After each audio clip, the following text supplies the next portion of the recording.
let's do this. After all, I woke up. Might as well. Might as well have a show. I'm just gonna close my eyes. I'm just kidding. All right, I got my coffee. Hopefully you've got something to drink. Let's have a show in 3, 2, 1. No, now I did 3, 2. Good morning, everybody. Welcome. Today is Thursday. It's December 10th, 2020. My name's Jeremy. I apparently can't count correctly, and this is my first cup of coffee.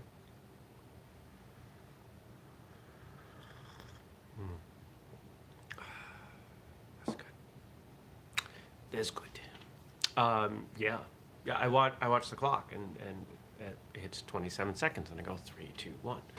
And it got to 25, and I was like, oh, I have to count down to 27. That didn't make any sense. But I'm not awake yet, so who knows what kind of adventures we will go on before this caffeine kicks in and I'm awake. Ugh. Well, I had a really productive Wednesday. Quite happy with how Wednesday went. Got book writing done and financial books done. It was a book day. Went to the gym, had tacos, really tasty tacos.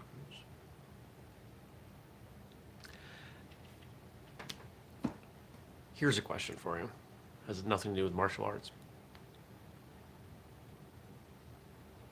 Is there any one food that is more different depending on the way it is packaged and served, or I guess sold, than canned tuna and a steak of tuna? See, the tacos last night, I cooked a piece of tuna. And tuna steak is one of my favorite things. If it's really good tuna, it's amazing. Canned tuna is pretty good. It's not amazing. If I said I put canned tuna on my tacos, you'd probably think I was a psychopath. And I'm trying to think, is there anything else that is that dramatically different based on the way it's kind of... Because it's both tuna. It's just tuna. One just little pieces. These are the things I think about. What else happened? I half woke up this morning, having a dream about making a commercial for my consulting business. I think I'm gonna do it. Not like a big fancy, expensive one. I can shoot it. I can do the editing. It's gonna involve a celebrity voiceover though. And if you don't know, you can go to Fiverr and you can get a bunch of really fun celebrity voiceovers. I think I'm going to do Morgan Freeman. Because there are a bunch of people that can do really good imitations of Morgan Freeman for pretty inexpensive. Yeah.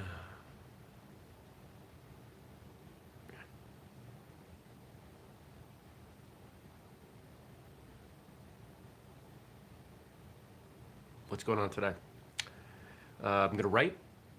Got a client meeting real quick. Going to go do work for a client at their office. Then I come back and do like 47 different things that'll take me about 10 minutes. Maybe not quite that many, but like 10. There's a bunch of things on my calendar that are going to take like 5 to 15 minutes. And it's really annoying to schedule because the frustrating part is that it's not the time that kills me. It's the transitional time. It's the shifting of focus from, okay, I did this thing. Now I got to do this thing. Now I got to do this thing. And after I do a bunch of those things, my brain just goes, I'm out of things. Can't do more.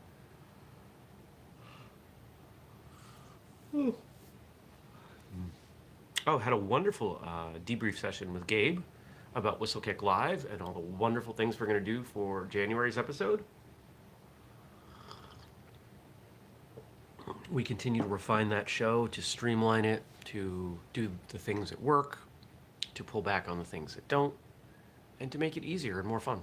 And if you're not watching that show, it's a lot of fun. It really is. First Tuesday of the month, 8 p.m. on Facebook. For February, there's a chance that we will start simulcasting it on other platforms. It's going to require some additional investment. But thinking about it. Should be a good time. What else is happening? Probably go to the gym today.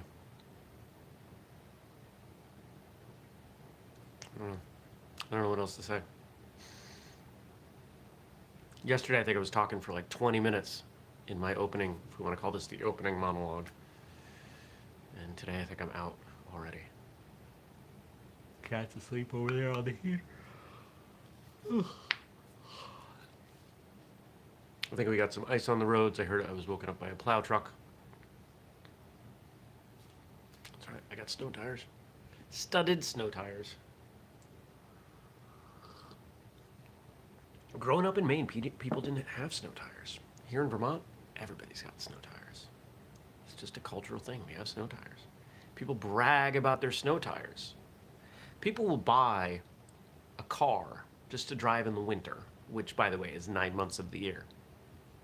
And then they will put snow tires on it that cost more than the car. Doesn't happen often, but it does happen. You see it. Call it a winter beater. A winter beater car.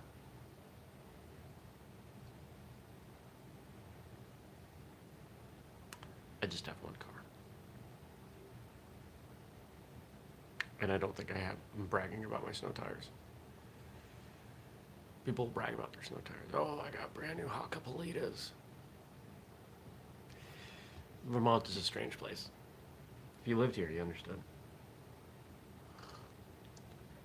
All right. Let's see what you all wrote in.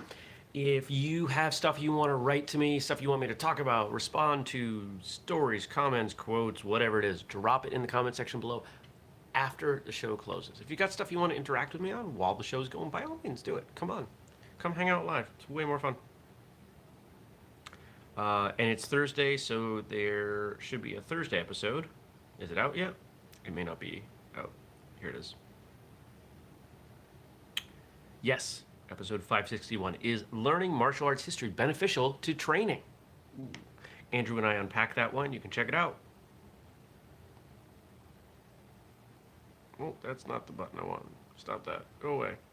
Nope. Nope. Nope. Here we go.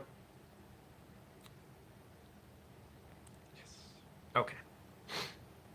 And Frank's still on a Bruce Lee kick, which I'm totally fine with. Because then we can tag this episode with Bruce Lee quotes and people will watch it. They'll watch like 3 minutes of it and then they'll give us a thumbs down. Because YouTube is an incredibly negative place. Some of the videos I've done for my car I think the first one I did has like 30 thumbs up and like 80 thumbs downs.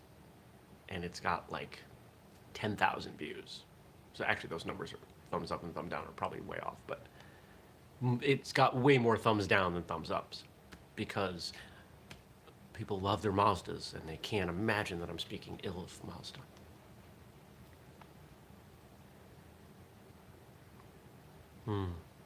Here's a great one to start with. When one has no form, one can be all forms. What does that remind you of? His famous quote about water. Right? It's probably even a lot within the same context. And this is why, it's not why, this goes along with my belief that being so devoted to a stylistic representation is the wrong way to do it. If we think about martial arts as an entirety of something, why would you not want to embody and practice and understand as much of it as possible? It's kind of like saying, you know what,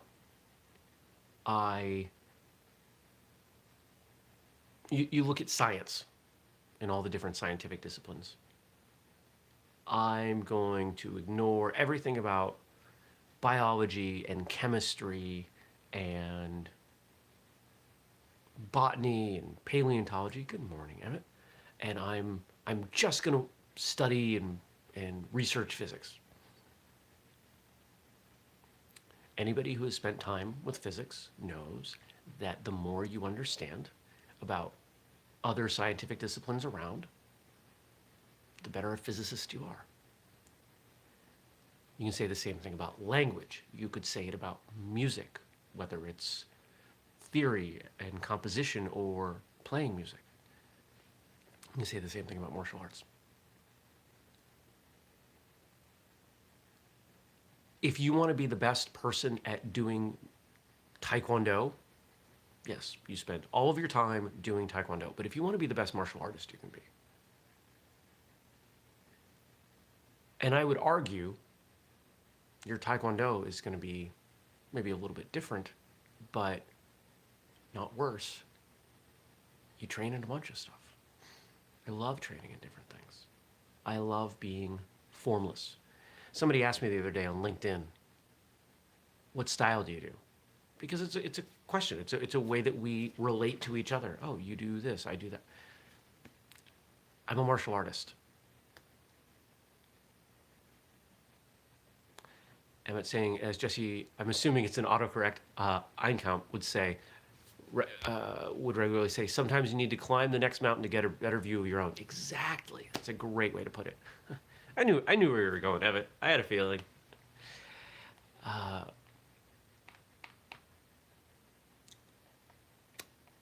The lines between styles are arbitrary. They are. They absolutely are. Don't get too bogged down in them. There's no point. There's no benefit. Oh, I can't learn that movement. It's not part of my system. Who says that? If anybody says that, they're silly. Loneliness is only an opportunity to cut adrift and find yourself. In solitude, you are least alone.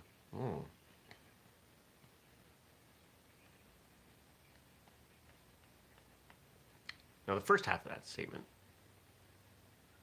makes sense. Loneliness is only an opportunity to cut adrift and find yourself. Completely agree. In solitude, you are least alone. That's quite the paradox. In solitude, you are least alone.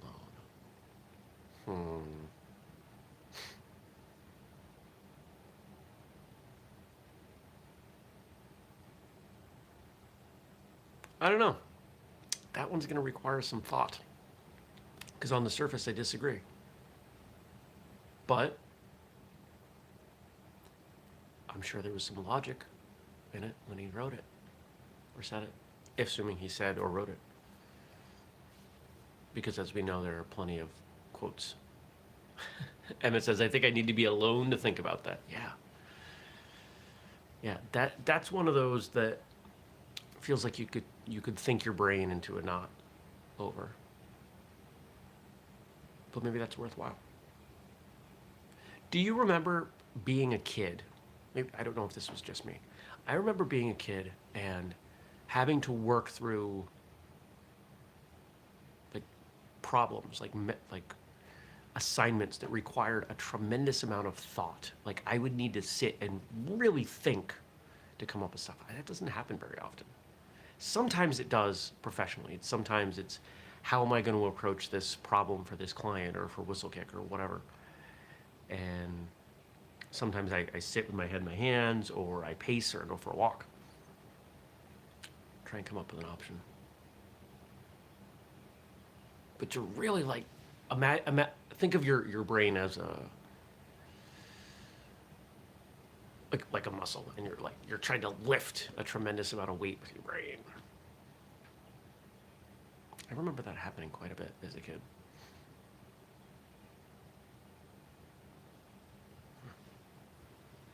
People would say to me, go think about it. Think about it. Cease negative mental chattering. If you think a thing is impossible, you'll make it impossible. Pessimism blunts the tools you need to succeed. We've talked about this a bunch over the last few weeks. It's true. It's real.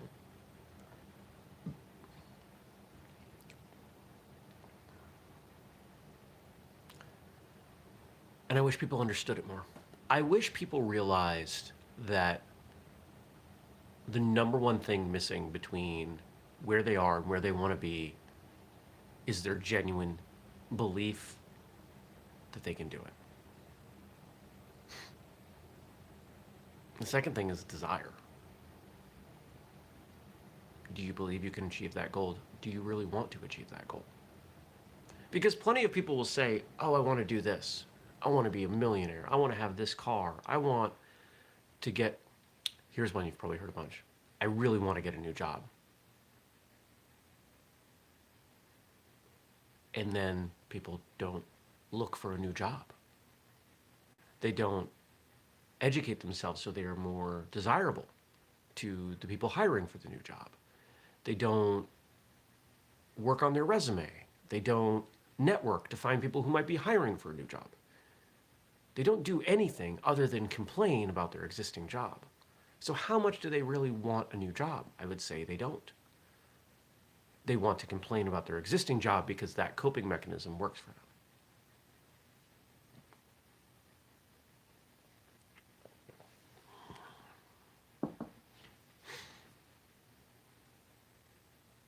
I'm going to say that about a lot of things. Say it about martial arts. How many times do people say, oh, I really want to start training? Okay, well, if you have a school, you've probably heard this. Well, come on down. We're come in on Tuesday. Oh, I can't. Why not? Oh, I've got a thing, or I need to take care of, or I really need to get such and such right before.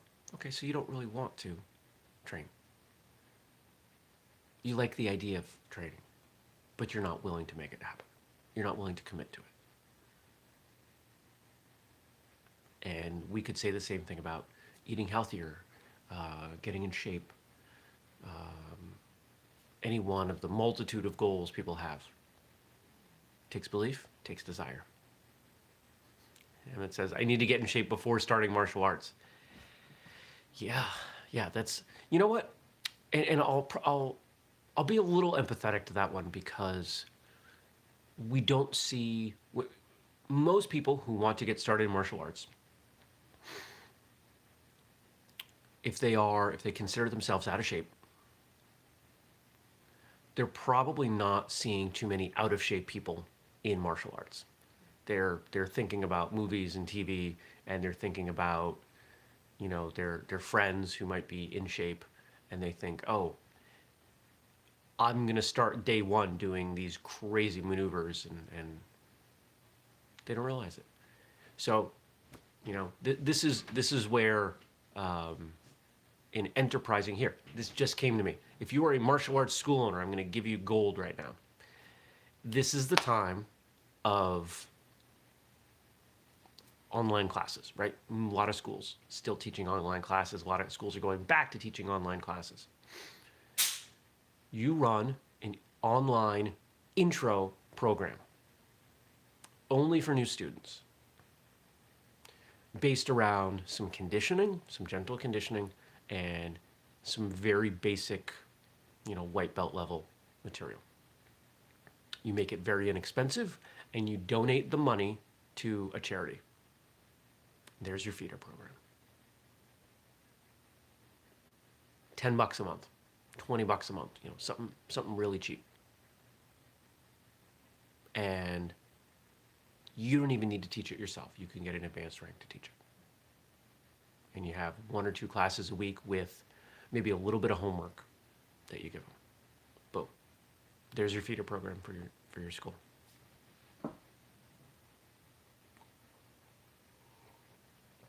You could even record the lessons and then post them, and then send links to people who are in the program. So if they can't make the classes live, there, you just took care of all the objections.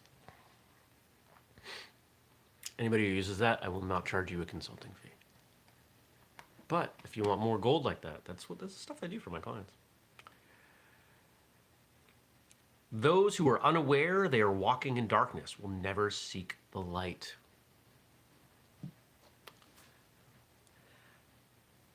You have to understand there's a problem before you can change it. You have to understand that there's another way of thinking or doing or being before you're willing to make a change, before you can even consider making a change. Every problem in the world requires exposure before it can be changed or solved. And That's why when you look at any social problem, it tends to follow a similar pattern. It starts out, it's not a problem. The majority of people are happy with the way it is. And then a growing percentage of the population becomes unhappy with it, but nobody talks about it. Nobody makes changes for it. There's a perception that the minority of people want this change. And then suddenly, that starts to shift. And a growing number of people want that change. And they become outspoken. And there's a shift as momentum builds and the entrenched belief or the entrenched, the norm, the historical norm, fights back. And you have this time of complete turmoil. And you could probably pick a few social issues right now and say there's turmoil over this issue. But what does the turmoil do? It creates exposure and understanding and discussion. It brings light to the problem. And only then can it be solved. You can't skip that part. And people get frustrated and they don't seem to realize. They just want it to go from the way it was to the right way, the enlightened way. It doesn't work that way. Because collectively, people need to let go of their historical norm, their entrenched belief that allows that to move forward. And if you look, that pattern has happened with everything in society. So what do? You continue to expose the truth, the reality. You shine light on it.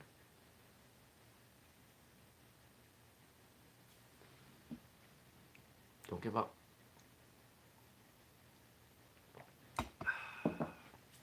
Tasty coffee. We've got one more. Like the cobra, you remain coiled in a loose but compact position, and your strike should be felt before it is seen.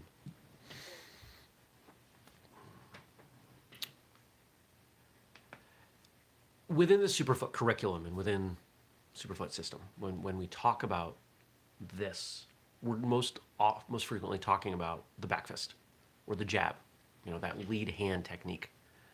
Because you fight sideways, and that hand doesn't stay up, it stays down. And people make the comment, oh, it's too far away, doesn't cover your face. Well, there's a lot of nuance in it. I'm not going to get into the full elegance of the simplicity of the system. But bottom line, you can move your hand from low to up from a relaxed position as quickly as you can move your hand up from up to where it needs to be, because it's already tight up there. There are muscles here. I have to hold this up. In order to move from here to here, I have to first relax the muscle, control its fall, and then initiate movement with other muscles. And the beauty of the hand being down is it's relaxed. It's coiled like a cobra, and I can just bring it up very quickly and put it exactly where it needs to be, but it's also covering the front of my body. Here, you ever spar somebody who keeps their front hand up a little high? Where do you get them every time? Just above the belt, right? You can kick them there easily, because it takes time for them to move this hand down. That's what you do. And yeah, that applies to martial arts, but it applies to just about everything. If you think about investing, okay, there's a different one for you. What do people say when they're talking about being relaxed in the market? What do they do with their money? It's in cash or maybe a money market account. They're not invested in any position. They're waiting. They're ready to find some opportunity that they want to capitalize on, and they quickly move their cash in, because otherwise you might have to sell what you're invested in, and that might take some time. You could say the same thing about buying a car.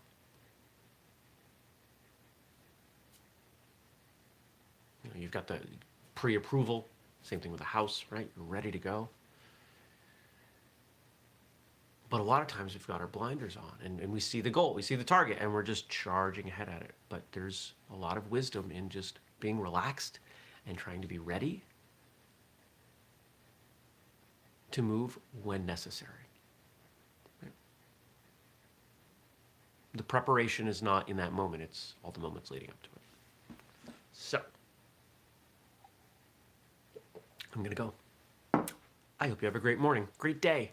I hope I see you back here tomorrow for Friday. I'm sure Frank's gonna have some great jokes for us, because he always does. I hope that you will do a few things. I hope that if you're watching this, you'll hit the thumbs up button, help spread the show. If you're new, I hope you will subscribe and turn on notifications, because I can't talk. We do the show every weekday, 6:30 a.m. Eastern here on YouTube. That's US time. I hope that you will consider leaving some comments, some questions, something like that in the comment section below, and I'll read them and respond to them tomorrow. And then finally, if you want to support the work that we do, all the different things that we're doing for the traditional martial arts world, including you can make a purchase at whistlekick.com. You can support our Patreon, patreon.com/whistlekick. Or you could share things and review things and follow things. Just, if you like what we do, help us out. That's really what it comes down to, in whatever way works for you. So, take care, everyone. I will see you back here tomorrow. Peace.